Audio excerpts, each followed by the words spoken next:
ओम जय जय जय नमोस्तु नमोस्तु नमोस्तु नमो रन्ताणं नमो सिद्धाणं नमो ऐर्याणं नमो उच्चारणं नमो लोये सवसानं नमः समय साराय स्वानुभूत्या चपासते चित्स्वभावाय भावायं सर्वभावान्तरच्छिने मंगलमय मंगलकरण ईतराग विज्ञान नमो ते जेथी थया अरहंतादिमान करी मंगल करू छू ग्रंथकरण शुभकाय जेथी मळे समाज सर्व पामे निज पदरा। आचार्य कल्प पंडित प्रवर श्री टोडरमल जी द्वारा रचित मोक्ष मार्ग प्रकाशक नामनो सुंदर ग्रंथ है, जेमां चौथा अधिकारनी अंदर जीव अजीव तत्व संबंधी अयथार्थ श्रद्धान जो एम एक पहली लाइन से ने अनादि काल थी 82 पेज से ने अनादि काल थी जीव से ते कर्म निमित्त वड़े अनेक पर्याय धारण करे से। जो ये थोड़ी अत्यारे एक विशेष बात एटले ख्याल में आवी कि समय सारनी अंदर पण क्यांक क्यांक आवी शैली तमने जोवा मळशे। जेम अहींया लख्युं ने कर्म निमित्त वडे अनेक पर्याय धारण करे छे। शुं ख्याल आव्यो ने? हाँ, कि मुख्य रूप थी तो समय सारनी शैली ए छे के जे प्रसिद्ध छे कि कर्मनो उदय विकार करावे नहीं ने वस्तुનું સ્વરૂપ પણ એ જ પ્રકારે છે કે વિકાર પોતાના ષટ કારકથી સ્વતંત્ર થાય છે। કર્મ પણ વિકાર ન કરાવે અને આત્મા પણ વિકારનો કરતા નથી, આત્મા અકર્તા છે। તો જે મોક્ષ માર્ગ પ્રકાશકમાં જે જ્ઞાન પ્રધાન શૈલીથી કથન છે નિમિત્તની પ્રધાનતાના કર્મના ઉદયથી વિકાર થાય છે। आवश्य घणी जगह लख्यू से दर्शन मोहना उदय थी मिथ्यात्व थाय से, चारित्र मोहना उदय थी कषाय भाव थाय से। तो दर्शन मोहना उदय थी मिथ्यात्व कर्म नो उदय अनिया मिथ्यात्व, चारित्र मोहना उदय थी कषाय तो भाषा में एम आवे से। तो मने थोड़ो भाव एटला माटे तमे एवो आग्रह राखो कि शब्दों में वाक्य में पण तमे आवुं ना बोलो तो पछी तमे समय सार पण नहीं वांची सको। अरे तमने केवुं छे ख्याल आवे ने? पछी तमारे अमृतचंद्र आचार्य ऊपर पण तमारे प्रश्नार्थ चिन्ह मूकवानुं आवशे, पंडितजी जयचंदजी साहेब ऊपर पण प्रश्नार्थ मूकवानुं आवशे ने त्यां आगळ, केम के अत्यारे जे कलश चाल्यो ने एनी अंदर ए तो वात लखी हाँ के मम परम विशुद्ध शुद्ध चिन्मात्र मूर्ते यद्यपि हूँ तो मम छे बहुत सुंदर कलश है हिंदी पद्यानु वात। यद्यपि मैं तो शुद्ध मात्र चैतन्य मूर्ति हूँ फिर भी परिणति मलिन हुई है मोहदय से। परम विशुद्धि को पावे वह परिणति मेरी समय सार की आत्मख्याति नामक व्याख्या से। ठीक है नहीं? यद्यपि मैं तो शुद्ध मात्र चैतन्य मूर्ति हूँ, द्रव्य स्वभाव थी तो हूँ शुद्ध बुद्ध चैतन्य गणज छूं, फिर भी परिणति मलिन हुई है मोहोदय से। फिर भी परिणति, द्रव्य तो शुद्ध है फिर भी परिणति मलिन हुई है। परिणति में संज्वलनी मलिनता छे સંજ્વલનનો દોષ છે એટલો. फिर भी परिणति मलिन हुई है मोह दय से. થોડીક એક દીપકભાઈ સમજો વાત જરાક. છઠ્ઠા ગુણસ્થાનમાં થોડીક એક બીજી વાત યાદ આવી એટલે કરું છું જરા. સંજ્વલનનો ઉદય છઠ્ઠામાં પણ છે, સાતમામાં પણ સંજ્વલનનો ઉદય છે. એમાં છે ને કષાયનો તીવ્ર ઉદય હોય ને તો તમને ત્યાં કાર્ય જોવામાં આવશે. તીવ્ર ઉદય હોય તો કાર્ય જોવામાં આવશે. છઠ્ઠા ગુણસ્થાન સુધી પ્રમાદ કહ્યો. પ્રમત્ત નથી આત્માને, અપ્રમત્ત નથી. તો પ્રમત્ત દશા ક્યાં સુધી કહી? છઠ્ઠા સુધી કહી, સાતમાંથી. તો અપ્રમત્ત દશા કહી, પ્રમાદ ન કહ્યું ત્યાં. તો સંજ્વલન કશાય છે કે નહીં? સાતમામાં છે, પણ સંજ્વલનનો કેવો ઉદય છે? મંદ ઉદય છે. તીવ્ર ઉદય હશે ને તો ત્યાં કાર્ય જોવામાં આવે છે પ્રમાદનું. સાતમામાં સંજ્વલનનો મંદ ઉદય છે ને, એટલે પ્રમાદ નથી જોવામાં આવતો. સમજ પડે છે? એવી રીતે નિંદ્રા નામનું જે કર્મ છે 12મા ગુણસ્થાનમાં પણ છે. ઊંઘ નથી આવતી ત્યાં 12માં, કેમ કે ત્યાં તો શુદ્ધોપયોગ ધ્યાનની દશા છે. તો નિદ્રા નામના કર્મનો મંદ ઉદય છે. સમજણ પડે છે ને? મંદ ઉદય છે ને ત્યાં, એટલે ત્યાં એનું કાર્ય જોવામાં નહીં આવે. મારે તમને બતાવવું છે. સંજ્વલનનો મંદ ઉદય છે તો જેમ પ્રમાદનું કાર્ય નથી જોવામાં આવતું, તો નિંદ્રાનો મંદ ઉદય છે એટલે ત્યાં નિંદ્રાવસ્થાની સ્થિતિ જોવામાં આવતી નથી. એવી રીતે કેવલી ભગવાનને અસાતા વેદનીયનો અતિ મંદ ઉદય છે. માટે કેમ કે ક્ષુધા ઉત્પન્ન થાય છે ને, એ વેદનીય કર્મનું કાર્ય છે, પણ ત્યાં વેદનીય કર્મનો અતિ મંદ ઉદય છે, અસાતા વેદનીયનો. એટલે ત્યાં જે ક્ષુધાનું કાર્ય થવું જોઈએ અંદરમાં, જઠરાગ્નિ ઉત્પન્ન થવી જોઈએ, એવી સ્થિતિ ત્યાં જોવામાં આવતી નથી. કેમ કે 13મા ગુણસ્થાનમાં પણ અસાતા વેદનીયનો ઉદય તીર્થંકર ભગવાનને પણ કહ્યું છે.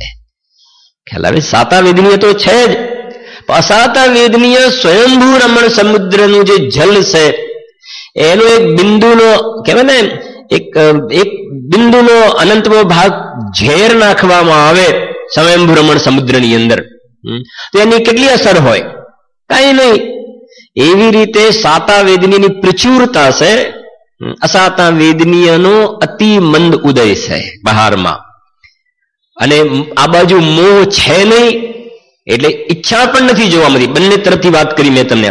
આઘાતી કર્મ તરફથી વાત કરીએ ભાઈ દીપકભાઈ, આઘાતી કર્મ તરફથી વાત કરીએ તો અતિ મંદ ઉદય છે, એટલે ક્ષુધા ઉત્પન્ન થતી નથી જોવામાં આવતી.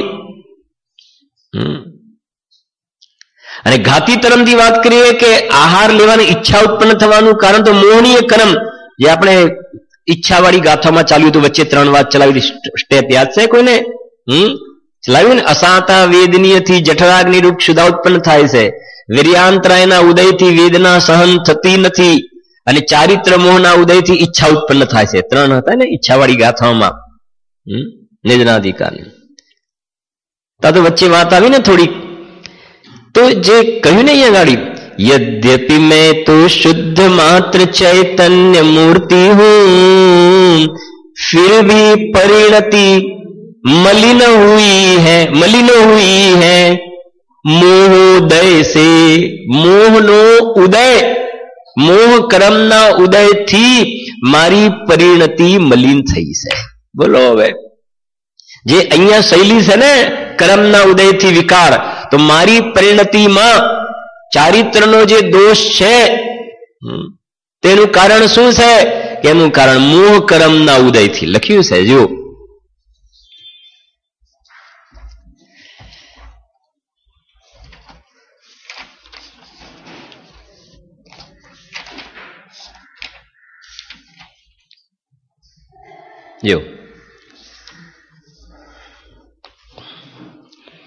શ્રીમાન અમૃતચંદ્ર આચાર્ય દેવ કહે છે કે આ સમયસારની વ્યાખ્યાથી જ મારી અનુભૂતિની અર્થાત અનુભવરૂપ પરિણતિની પરમ વિશુદ્ધિ થાવ. કેવી છે તે પરિણતિ? જો કેવી છે તે પરિણતિ, પર્યાયની વાત. દ્રવ્ય સ્વભાવ તો શુદ્ધ જ છે, પરિણતિનું જ્ઞાન કરાવે છે. જો પર પરિણતિનું કારણ, પરિણતિ પણ પર પરિણતિ, હો, પર પરિણતિનું કારણ જે મોહ નામનું કર્મ, પર પરિણતિનું કારણ જે મોહ નામનું કર્મ તેના ઉદય રૂપ વિપાકને લીધે, અત્યારે ચાલી ને ગાથા હમણાં, કર્મના ઉદયના વિપાકને લીધે અહીંયા મારી પરિણતિ. તો બસ તે ત્યાં એનો ભાવ સમજવો કે એ સંજ્વલનની જે કસાય થઈ રહી છે એ તો સ્વયં પોતાના પુરુષાર્થની એટલી કમજોરી છે, અને એ વખતે ચારિત્ર મોહ કર્મનો ઉદય ત્યાં નિમિત્ત છે. તો નિમિત્તની પ્રધાનતાથી કહેવાય. કથન તો આવશે કે બાઈએ રોટલી બનાવી, કુંભારે ઘડો બનાવે, મેં આમ કર્યું, મેં આમ કર્યું, મેં આમ કર્યું. તો ભાષામાં તો એમ કહે છે, સમજાય છે ને? હાજી પછી લખ્યું નથી આગળ. હા, यद्यपि मैं तो शुद्ध मात्र चैतन्य मूर्ति हूँ, फिर भी परिणति मलिन हुई है मोहोदय से. परम विशुद्धि को पावे वह परिणति मेरी, परम विशुद्धि को पावे वह परिणति. विशुद्धि तो છે જ, દર્શન શુદ્ધિ તો થઈ છે, ચારિત્રમાં પણ આંશિક શુદ્ધિ થઈ છે, પણ થોડો દોષ હજુ પડ્યો છે.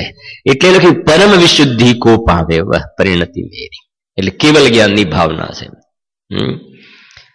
परम विशुद्धि को पावे वह परिणति मेरी, समय सार की आत्मख्याति नामक व्याख्या से. माने હું આ સમય સારની જે ટીકા કરવાની પ્રતિજ્ઞા કરી છે ને, એના ફલમાં હું શું ચાહું છું કે મારી પર્યાયમાં પરમ વિશુદ્ધિ થાવ. જે થોડોક સંજ્વલનનો દોષ થઈ પણ આજે ટીકા કરવાનો જે ભાવ થઈ રહ્યો છે ને, એ ભાવ પણ નીકળી જાય. એ મારી ટીકા કરવાની જે પ્રતિજ્ઞા છે ને, વિચાર તો કરો, બેમાં કોન્ટ્રાસ્ટ લાગે ને, કે પરમ વિશુદ્ધિ થાવ. એનો મતલબ જે ટીકા કરવાનો ભાવ છે એ તો મલિનતા છે. હવે ટીકા કરવાના ભાવ જે આવ્યો એના ફળમાં હું એમ ચાહું છું કે મને આ ટીકા કરવાનો ભાવ પણ નીકળી જાય. બીજી રીતે વાત કરીએ તો મલિનતા નીકળી જાય. તો ટીકા કરવાનો ભાવ છે ને, એ તો મલિન ભાવ છે. એનાથી મલિન ભાવ કેવી રીતે નીકળે? તો સ્પષ્ટ કર્યું ગુરુદેવે ઘણું કે ટીકા કરવાના પરિણામ વખતે પણ મને દ્રવ્ય સ્વભાવનું જોર ઘૂંટાય છે. જોર તો દ્રવ્ય સ્વભાવનું ઘૂંટાય છે ને, એ તરફનું. એ વિકલ્પમાં પણ નિર્વિકલ્પ દ્રવ્ય સ્વભાવનું જોર ઘૂંટાય છે, અને એના જોરે વિકલ્પના જોરે નહીં, એ દ્રવ્ય સ્વભાવના જોરના બળે આ વિકલ્પ પણ તૂટી જશે ને મને પરમાત્મા દશાની પ્રાપ્તિ થાય. એ ભાવના, એ ફળ આ છે. ભક્ત નહીં ભગવાન બનેંગે. જો ભાઈ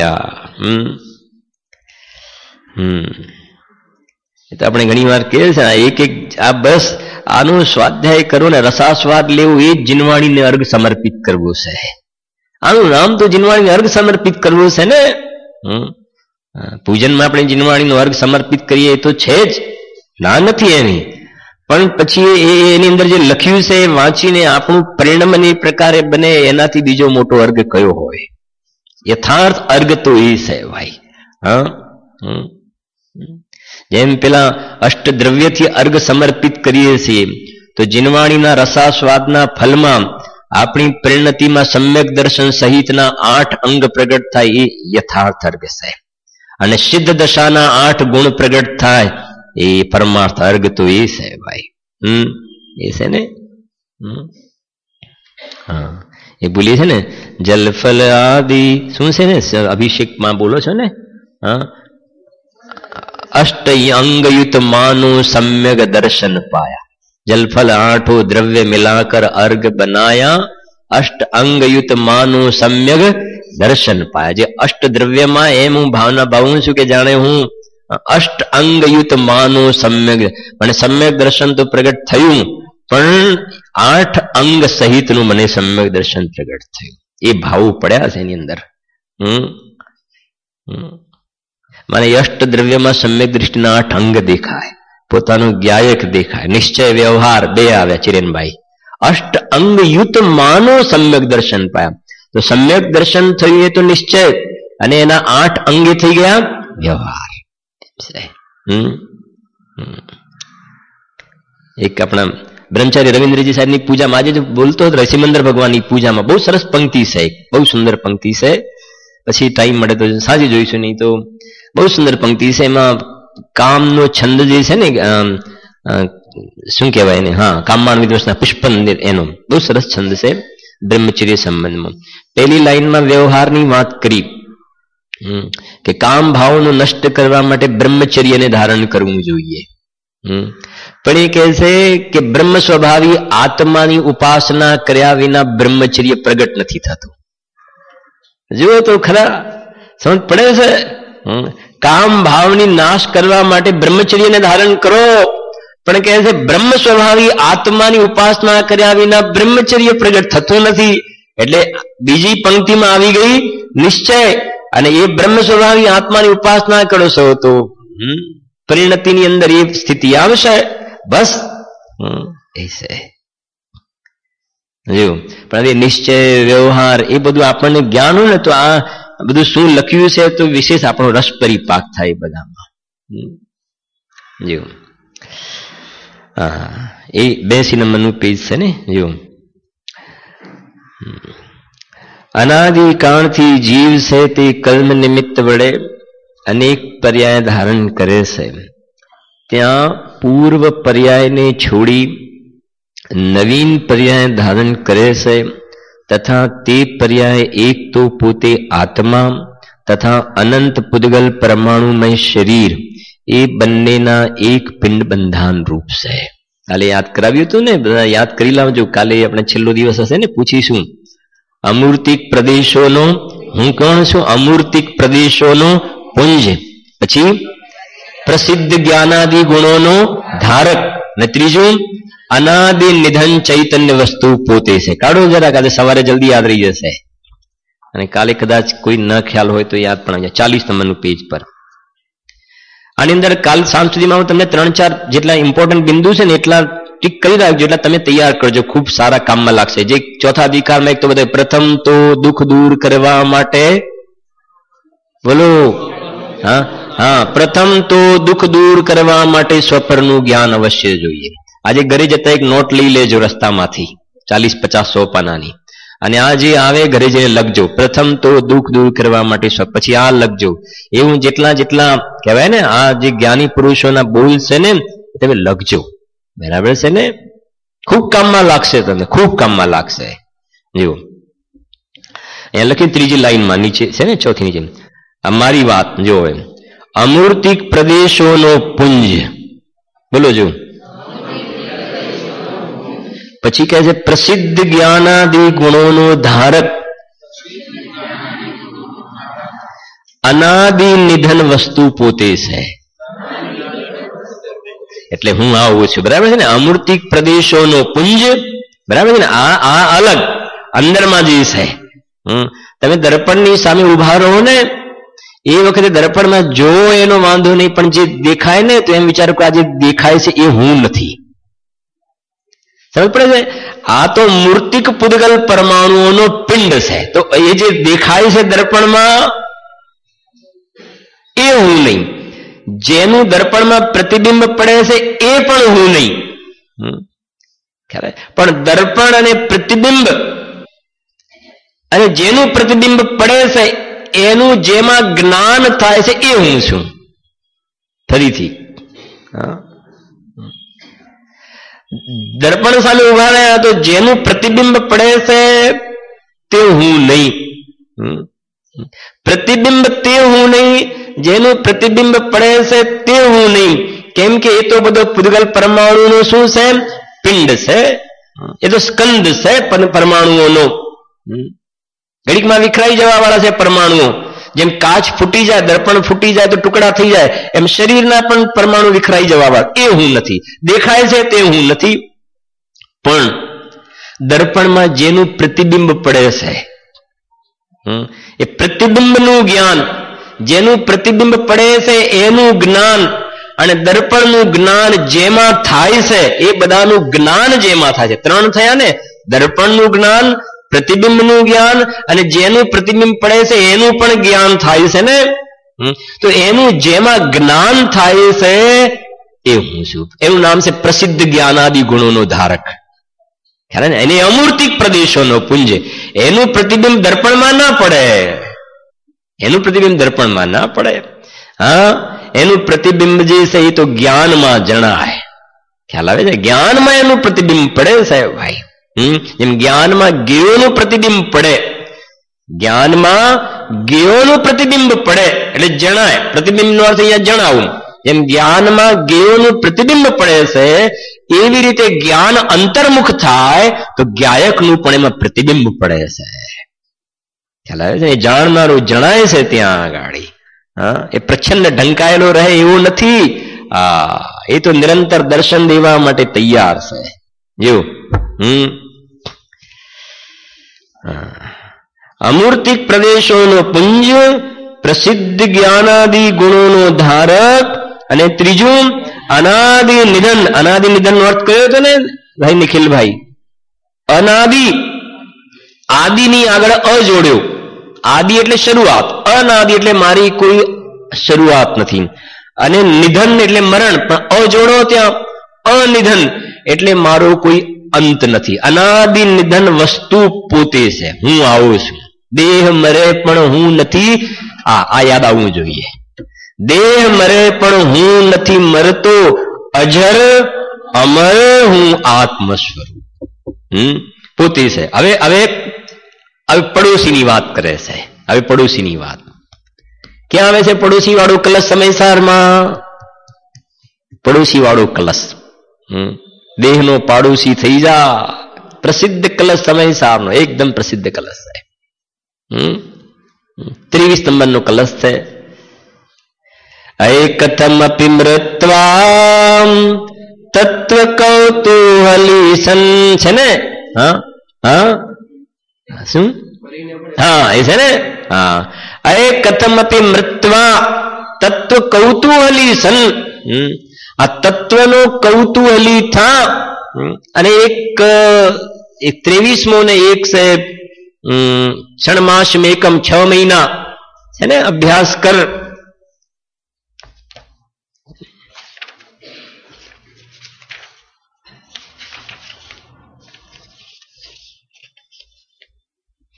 જો એ લખ્યું એકથમપી મૃત્વા તત્વ, એમાં લખે છે જુઓ, શરીર આદિ લખ્યું ને, તત્વનો કૌતૂહલી થઈ શરીર આદિ મૂર્ત દ્રવ્યનો એક મુહૂર્ત પાડોશી થઈ આત્માનો અનુભવ કર. પાડોશી શબ્દ, પાડોશી થઈને. આ દેહ શું છે? પાડોશી છે. હવે આ પાડોશીની વાત કરે છે જુઓ. હવે તમને એ તો ખ્યાલ હશે કે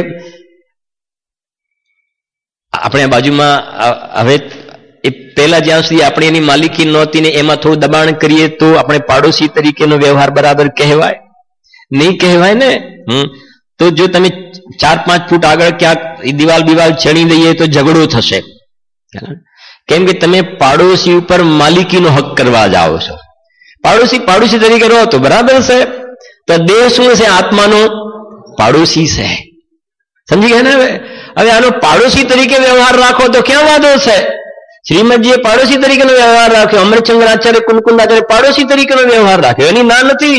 એક ક્ષેત્રાવગાય છે તો છે, પણ આ જીવ એના ઉપર કબજો કરવા જાય છે. ખ્યાલ આવ્યો કે ના આવ્યો? હું આવો મેં આને આવું રાખ્યું. ખ્યાલ આવ્યો ને? હું ઊંચો, હું નીચો, હું જાડો, હું પાતળો. એ તો કહે છે એકત્વ બુદ્ધિ, અહમ બુદ્ધિ. હું આવો, પણ હું જ્ઞાન વાળો, હું દર્શન વાળો એવો વિચાર કરતો નથી. અને જે પ્રાપ્ત પર્યાયમાં જે મૂર્તિક પૂદગલ પરમાણુ જે સંયોગ થયો એમાં એકાકાર થઈ ગયો અને એ રૂપે પોતાને માનવા લાગ્યો. એટલે ત્યાં કહે છે જો મૂર્તિક પૂદગલ દ્રવ્યોનો પિંડ, અને પાડોશી તો બદલાય વારે ઘડીએ, ના બદલાય પાડોશી? ભાઈ 6 મહિનામાં બીજા પાડોશી, બીજા, પોતે એનો એ રહે, પાડોશી બદલાય. એમ આત્મા તો અનાદિ અનંત એનો એ છે, પાડોશી બદલાયા. ખ્યાલ, ક્યારે વંદાનું શરીર મળ્યું, ક્યારે નારકીનું મળ્યું, ક્યારે દેવનું મળ્યું, શરીર પાડોશીના બદલાય જાય છે. એ કહે જો, અને વંદાને ગરોળીને જોઈને બીક લાગે, પણ જે પરિણામથી ત્યાં જવાય એ પરિણામની બીક નથી લાગતી. ખ્યાલ આવે છે કે નહીં? હા, નરકના વાતાવરણની સાંભળીને બીક લાગે છે, ડર લાગે છે, ત્યાં નરકનો ભય લાગે છે, પણ જે પરિણામથી નરકમાં જવાય એનો ભય નથી લાગતો. એમ તો નહીં ચાલે. હમણાં જે પુણ્ય પાપ ત્યાં ચાલી શુભ પરિણામ અધિકાર, હવે તમને શું કહું, મેં તમને કોઈ પણ ક્યારેક ક્યારેક યાદ આવતા હતા ઘણા બધા આમાંના. મને એક લીટીમાં તમને કહું છું કે એ જો કે નરકમાં નથી જવું, તમને નહીં મળે, સ્વર્ગમાં જવા મળશે. બોલો, ભવનવાસીમાં, વ્યંતરમાં, વૈમાનિકમાં જવા નહીં મળે. કઈ વાંધો નહીં, ભવનવાસી છેવટે સ્વર્ગ તો ખરું ને. દેવલોકમાં, દેવ ગતિમાં 4 પ્રકારના દેવ છે. દેવમાં ભવનવાસી, વ્યંતર, જ્યોતિષી ને વૈમાનિક. ભાઈ નરકમાં તમારો નંબર નહીં લગાડીએ, પણ વૈમાનિકમાં, દેવમાં સીટ ખાલી નથી.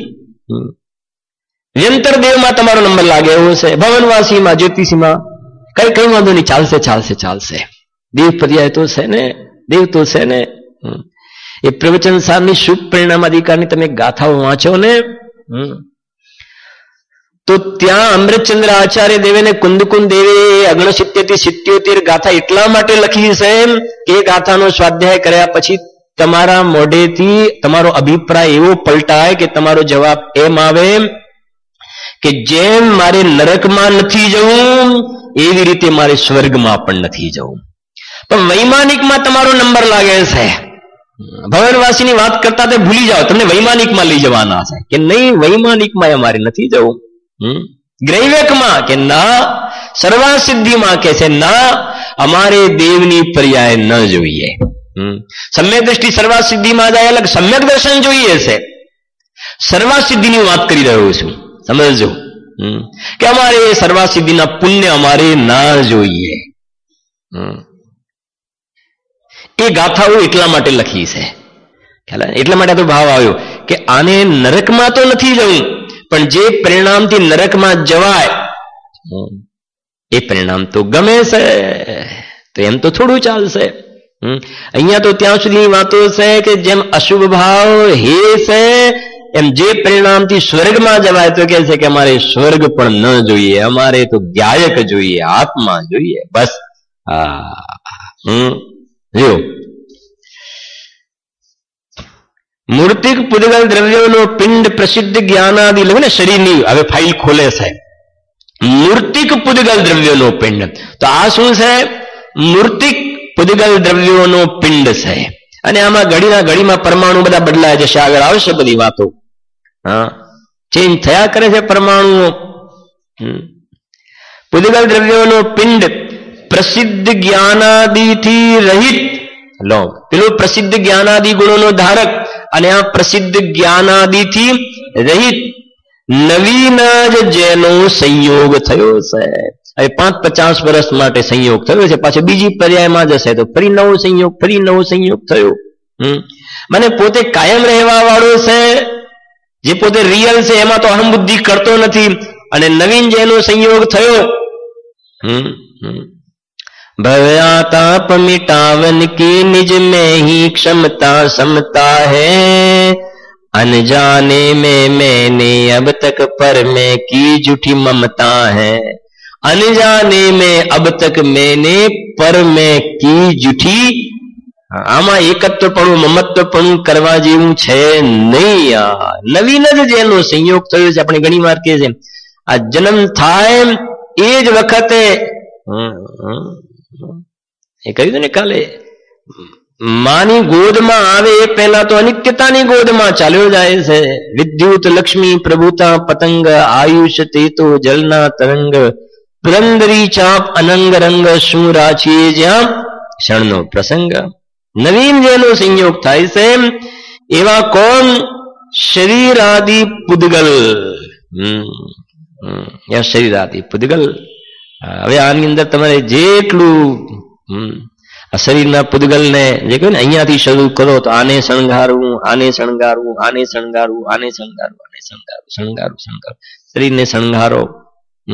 એ શણગાર કોનું છે? બધું ગુરુદેવના શબ્દોમાં કીધું મળદાને શણગારે છે ને મળદાને શણગારે છે. અને શ્રીમદજીએ તો અપૂર્વ અવસરમાં તો સ્પષ્ટ લખ્યું ને. શું લખ્યું? કેસ રોમ નખ કે અંગે શૃંગાર નહીં, છે કે નહીં? કેસ રોમ નખ કે અંગે શૃંગાર નહીં. દેહે પણ કિંચિત મૂર્છા નવ, દેહમાં મૂર્છિત ન. કાલે વાત હોય ને, મૃતક કલેવરમાં આત્મા મૂર્છાઈ ગયો છે. ઘણું લખ્યું એમને, 2, 3, 4 જગ્યાએ લખ્યું. સર્વભાવથી ઔદાસીન્ય વૃત્તિ કરી ને, સર્વભાવથી ઔદાસીન્ય વૃત્તિ કરી, માત્ર દેહ તે સંયમ હેતુ હોય જો. કરો તો ખરા ને વાત. અહીંયા તો કહ્યું હશે કે જિનેન્દ્ર ભગવાનનો દેહ કેવો હોય છે. પૂદગલ પરમાણુની વાત ચાલે છે ને, પૂદગલ પરમાણુઓની. ભગવાનના શરીરમાં જે પૂદગલના પરમાણુ હોય છે ને, જગતમાં 3 લોકમાં સર્વોત્કૃષ્ટ જે પુણ્યના પરમાણુઓ હોય એનાથી ભગવાનના શરીર બને છે. એને સજાવા દજાવા નથી પડતા. પુણ્યના પરમાણુઓ ત્યાં આવી જાય છે ને એનાથી એમનું શરીર બને છે. પણ એ ભગવાનના શરણમાં જઈને આપણે બોલીએ છીએ, દેહ છતાં જેની દશા. બોલો હવે, દેહ છતાં કેવો દેહ? જે શાંતરાંગ રુચિના પરમાણુ માત્ર, તે તેટલા જ ભુવિ આપ થયેલ ગાત્ર. એ કારણે ત્રિભુવને શણગાર રૂપ, તારા સમાન નહીં અન્ય તણુ સ્વરૂપ. ભક્તામણમાં લખ્યું ને, જે આભમાં જગત, અરે શું કહ્યું? જે શાંત રાગ રુચિના પરમાણુ માત્ર, તે તેટલા જ ભૂમિ આપ થયેલ ગાત્ર. 3 ભુવનમાં જેટલા શાંત રાગ રુચિના પુણ્યના પરમાણુઓ છે એનાથી આપનું દેહ નિર્માણ થયેલું છે. પણ એ કહે છે કે દેહ છતાં જેની દશા વર્તે દેહાતી. એમાં આ જીવનો દેહ કેવું છે એની સરખામણીમાં? આવો રૂપાળું શરીર હોવા છતાં એ તો અંતર્મુખ છે. અંતરમાં એમનો તો ઉપયોગ ઢળી ગયો છે. અને તું આ પાડોશીની માવજત કર્યા કરે છે. જો 2 વાત સમજજો. અહીંયા તો બધો દોષ છે, પણ આ મોટા દોષની પણ સાથે વાત છે ને. એક તો એક ક્ષેત્રાવગાય દેહ છે, તેને ખવડાવવું, પીવડાવવું, નવડાવવું, ધોવડાવવું, જે વ્યવહાર જે સ્થૂળ કહેવાય, એમાં એકત્વપણું એ તો દોષ છે જ. પણ એ સિવાય જે એક્સ્ટ્રા વધારાના જે પાપ બાંધે છે, ખ્યાલ આવે છે કે નહીં? એને શૃંગાર વગેરેના ખ્યાલ આવે છે કે નહીં? એ જે છે એ તો જે સમયસાની જે ગાથા લખી ત્યાં આગળ નિર્જરાધિકારની અંદર, ત્યાં મેં ચૈતન્યમાં વાત કરી હતી, નિષ્પ્રયોજન જીવ પાપ બાંધે છે. ખ્યાલ આવે છે કે નહીં? જીવ શું કહે છે કે જેનો સંયોગ થયો છે એવા શરીરાદિ પૂદગલ કે જે પોતાનાથી પર છે. એ લખ્યું આમને दौलतराम जी, अरे जिया जग धोखे की टाटी, झूठा उद्यम लोग करते हैं जिसमें निस्दिन घाटी. પછી લખ્યું, निकल जाएंगे प्राण छिनक में पड़ी रहेगी माटी. आ શું છે? બસ એ તો કહે છે અહીંયા ગાડી, માટી પડી રહેગી માટી. જેના માટે શ્રીમદજીએ લખ્યું કે સ્મશાનની રાખની પૂર્વ પર્યાય. શબ્દો તો જો, સ્મશાનની રાખની આ શું છે? પૂર્વ પર્યાય છે.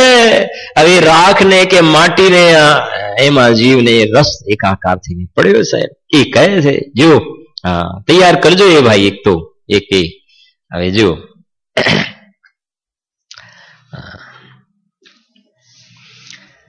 અનાદિકાળથી જીવ છે તે કર્મ નિમિત્ત વડે અનેક પર્યાય ધારણ કરે છે. ત્યાં પૂર્વ પર્યાયને છોડી નવીન પર્યાય ધારણ કરે છે. તથા તે પર્યાય એક તો પોતે આત્મા અને બીજું તથા અનંત પુદ્ગલ પરમાણુમય શરીર, એ બંનેના એક પિંડ બંધાન રૂપ છે. અસમાન જાતિ પર્યાય. તેમાં આ જીવને આ હું છું એવી અહંબુદ્ધિ થાય છે. બરાબર છે? કહે જો કે વળી પોતે જીવ છે તેનો સ્વભાવ તો જ્ઞાનાદિક છે. જાણવું, દેખવું, શ્રદ્ધવું એનો સ્વભાવ એ જીવમાં આવે છે. અને વિભાવ ક્રોધાદિક છે. ક્રોધમાન માયાલોભના પરિણામે વિકારી ભાવ છે. તથા ત્રીજી વાત, પુદ્ગલ પરમાણુઓનો સ્વભાવ, જે આ શરીર જેનાથી નિર્મિત થયું છે એવા પુદ્ગલ પરમાણુનો સ્વભાવ શું છે? વર્ણ, ગંધ, રસ, સ્પર્શાદિક છે. આનો સ્વભાવ સ્પર્શ, રસ, ગંધ, વર્ણ છે. એ સર્વને પોતાનું સ્વરૂપ માને છે. એ ત્રણેયને એને શું, ત્રણેય છે અલગ અલગ, પણ ત્રણેયમાં એને શું કરી દીધું? મિક્સ કરી દીધું માન્યતામાં. ત્રણને અભેદ માને, ત્રણે જુદા જુદા ન માને. કાલે સાંજે છેલ્લે કહ્યું છે ને ગુરુદેવનો બોલ, પરદ્રવ્યની પૃથકતા, વિભાવની વિપરીતતા અને સ્વભાવનું સામર્થ્ય, આ ત્રણ થઈ ગયા. તો પરદ્રવ્યની પૃથકતા, તો આ જે શરીર આદિ પુદ્ગલ પરમાણુઓ જે છે એ તો શેમાં ગયા? પરદ્રવ્ય. એની પૃથકતા, પૃથક એટલે પ્રદેશ ભિન્નતા, પ્રદેશની ભિન્નતા. એના ચતુષ્ટય અલગ, મારા ચતુષ્ટય અલગ. તો પરદ્રવ્યની પૃથકતા, વિભાવની વિપરીતતા. તો વિભાવ આત્મામાં ઉત્પન્ન થયો પણ પરના લક્ષ્ય ઉત્પન્ન થયો, એટલે એ સ્વભાવ પરિણામ નથી, વિભાવ છે, ક્રોધાદિક પરિણામ. વિભાવની વિપરીતતા અને ત્રીજા નંબરમાં સ્વભાવનું સામર્થ્ય. આ ત્રણેય અલગ અલગ છે. જેના માટે સમયસારમાં છેલ્લી ગાથામાં અને ગુરુદેવ ઘણી વાર યાદ કરીને કહે છે, અમૃતચંદ્ર આચાર્યદેવ કહે છે કે આ ટીકા લખવાનો જે વિકલ્પ આવ્યો, વિકલ્પનું જ્ઞાન થયું અને ટીકાની રચના થઈ, એ ત્રણેય અલગ અલગ છે. આ ટીકાના શબ્દો લખાયા એનું પરિણમન પુદ્ગલનું પરિણમન છે, વર્ણાદિકનું પરિણમન છે. વિકલ્પ આવ્યો એ વિકારી ભાવ છે, અને એ ટીકા અને વિકલ્પ એનું એ વખતે જ્ઞાન પણ થઈ રહ્યું. એ મારી વસ્તુ છે, એ હું છું, અનાદિ નિધન, એ ચેતન તત્વ તે હું છું. એમ જો એ સર્વને પોતાનું સ્વરૂપ માને છે. છડાની પંક્તિ યાદ કરી હતી ને એના માટે, જીન પરમ પેની સુબુદ્ધિ છેની દારી અંતર ભેદિયામ વર્ણાદિ અરુ રાગાદિ તે નિજ ભાવ કો ન્યારા કિયામ. કેટલી વસ્તુ થઈ રાજુભાઈ? કેટલી વસ્તુ થઈ? સેવંતીભાઈ? 3 થઈ. વર્ણાદિ અરુ રાગાદિ તે નિજ ભાવ કો ન્યારા કિયા. એનો મતલબ 3 થયા ને. 3 માં આ જીવ એક પણ માનતો હતો, પણ આ 3 માંથી આ 2 તો મારી વસ્તુ નહોતી. કઈ 2 વસ્તુ મારી નહોતી? વર્ણાદિક અને રાગાદિક એ મારી ચીજ નહોતી. મારો તો જ્ઞાનાદિક જે છે એ મારી ચીજ છે. હું તો અમૂર્તિક પ્રદેશોનો પુંજ પ્રસિદ્ધ જ્ઞાનાદિક એ હું. આ 2 મારી વસ્તુ નથી. પણ આ ત્રણેયમાં ભેદ નહોતો જાણતો, એનું નામ મિથ્યા દર્શન છે. આ વર્ણાદિક જે છે અજીવ તત્વ સંબંધની ભૂલમાં, ક્રોધાદિક ને પોતાના માનવા, એનાથી ધર્મ માનવો, એ આસવ તત્વ સંબંધની ભૂલ થઈ ગઈ. તો હવે કહે છે કે વર્ણાદિ અરુ રાગાદિ તે નિજ ભાવ કો ન્યારા કિયા. પ્રજ્ઞા છેણી, પટકી, ભેદ વિજ્ઞાન દ્વારા એને જુદા જાણ્યા તો એ સમ્યક્તની પ્રાપ્તિ થતા એ જુદા છે, ખ્યાલમાં આવે છે. તો અહીંયા પહેલા નંબરની અહમ બુદ્ધિની વાત કરી. હવે આગળ કહે છે આ મારા છે એવી તેઓમાં મમત્વ બુદ્ધિ થાય છે. જોઈને અહમ બુદ્ધિ પછી મમત. અહમ બુદ્ધિને એકત્વ બુદ્ધિ પણ કહે છે, મમત્વ બુદ્ધિને સ્વામિત્વ બુદ્ધિ પણ કહે છે. આનો હું સ્વામી છું. સમય શાહની 19 નંબરની ગાથા છે ને, પહેલા નંબરનો પેરેગ્રાફ છે 19 નંબરની ગાથામાં. તે ગાથા છે 19 નંબરની ગાથા સમય શાહની 19 નંબરની ગાથા. ભાઈઓમાં કહેશો કોઈ એકાદ સિંગલ પર્સન દીપકભાઈને છોડીને. હા, નો કર્મ કર્મે હું માવડી, કર્મને નો કર્મ છે એ બુદ્ધિ જ્યાં લગી જીવની, અજ્ઞાની ત્યાં લગી તે રહે. આ બધું અંદર ફટાક દઈને આવવું જોઈએ ભાઈ, તો મેળ પડશે આગળ. અંદરથી જેમ લૌકિક ધંધા વ્યાપારમાં એકદમ ખ્યાલ આવે ને, હાજર જવાબી તો બુદ્ધિ આમાં લગાવી પડશે થોડી. નહીં તો ફરી નહીં મળે. કુંદ કુંદા છે સીધા પ્રત્યક્ષ તો નથી મળ્યા આપણને આ વિતરાગી સંતો, પણ પરોક્ષ રૂપમાં પણ નહીં મળે. સમજાય છે? અન્યાય છે એમની આ બધી ગાથાઓ સાથે. લૌકિકમાં તો કોઈ મેસેજ સેન્ડ કરે તો તરત જ મેસેજ જોઈ લે છે. આ એમને મેસેજ સેન્ડ નથી કર્યા બધા. આ મેસેજ કોના માટે સેન્ડ કર્યા છે? ગાથાઓ કોના માટે લખી છે? આપણા માટે લખી છે ને. તો જો નો કર્મ, આ નો કર્મ કર્મે હું માવડી, કર્મ ને નો કર્મ છે મને એમાં અહંપંગ ધારણ કરે છે ને. જે કહ્યું ને હું કાળો છું, હું ધોળો છું, હું ઊંચો છું, હું નીચો છું, હું જાડો છું, હું પાતળો છું, એ અહમ બુદ્ધિ થઈ ગઈ. હું મનુષ્ય છું, હું ત્રિયંત છું, હું સ્ત્રી છું, હું પુરુષ છું, હું માલિક છું, હું નોકર છું. ખ્યાલ આવે છે કે નહીં? હું એન્જિનિયર છું, હું ડાક્ટર છું, હું બિઝનેસમેન છું, હું ઉદ્યોગપતિ છું. હું ખ્યાલ આવે છે ને? એ હું પણ એ અહમ બુદ્ધિ. કેમ કે એમાંનો તું એક કે નથી, તું એમાંનો એક કે નથી. ને ત્યાં કહ્યું ને ઓફિસમાં બધા આગળ પાછળ સર શું લાવું, સર શું લાવું, સર તમે આ પેલું લઈ જવાનું, સર પેલું મૂકી દઉં. એટલે આને ચારે બાજુથી સર એટલે આને છે કે હું સર. ખ્યાલ આવે છે કે અહમ બુદ્ધિ થઈ ગઈ સરમાં. અને 3 લોકના નાથ જિનેન્દ્ર ભગવાન કહે છે ગાયક ગાયક ગાયક તું ભગવાન ભગવાન ભગવાન ભગવાન. તો કાનમાંથી કાઢી નાખે છે વાત, કાઢી નાખે છે. અને પેલા 4 માણસ સર કહે. તો પછી કઈ હતી બીજી વાત યાદ છે કોઈને? હા, પછી રસ્તે બોલો ભાઈ. હા, છે કે નહીં? એમના માર્ક વધારે આવે છે. ત્યાં બધાને ઉભા કરી બંને ભાઈઓનો પરિચય કરાવ્યો હતો. એમને ટાઈમ મળ્યો ત્યાં આવવાનો, રોકાયા પુરાવ્યો, પ્રેમથી લાભ લીધો. ખ્યાલ આવે છે? એ છે ના તો ધર્મ કોઈનો શું કહે છે પેલું ઠેકો નથી ભાઈ. આ કહ્યું હતું ને યાદ કરીને ત્યાં આગળ, ચાંડાલના ત્યાં ઉત્પન્ન થયેલાને પણ સમ્યક દર્શનની પ્રાપ્તિ હોવી. કઈ રત્નકર્ણા સહકાચારમાં ઉત્પન્ન ત્યાં થાય, સમ્યક દર્શનની પ્રાપ્તિ કરે તો ગણધર દેવ પણ એની પ્રશંસા કરે છે. ગણધર દેવ એની પ્રશંસા કરે છે. ખ્યાલ આવે છે કે નહીં? કેમ કે પેલા કાચબાની ને પેલા 2 હોય છે ને, શું કહેવાય પેલા 2 જતા હતા સાથે, કાચબા ને બીજું કોણ? સસલું. ખ્યાલ આવે છે કે નહીં? તો આપણે તો મૂળ દિગંબર છીએ ને, આપણે આમ છીએ ને, આપણે આમ છીએ. પાછળ ના રહી જાય અને કોઈ આગળ ના નીકળી જાય. આગળ નીકળી જાય સારી વાત છે, પણ મારું પ્રેરણા માટે વાત છે. ખ્યાલ આવે છે કે અમે આટલું તો લઈને જાય, આટલું લઈને જાય, પણ બધું મૂકીને જઈશ તું. આ બહારનું તો મૂકે, સંસ્કાર પણ ગુમાઈ જશે, ચાલે જશે. હા, તો એ પછી કહ્યું હતું કે બધા ઓફિસમાં પપ્પા પપ્પા પપ્પા પપ્પા, તો આને બસ ખ્યાલ આવે. મમ્મી પછી મોટી મમ્મી. સમજાય છે કે નહીં? રસ્તામાં જતા હોય કાકા જરા જગ્યા આપો છો. ખ્યાલ આવે છે કે નહીં? આમ સુટેડ બુટેડ જ હોય બધું. ખ્યાલ આવે છે કે નહીં? પણ ફેસ તો ફેસ રીડિંગ ખ્યાલ જ આવે. ઉંમર તો જણાય, ઉંમર થોડી ઢાંકેલી રહે છે.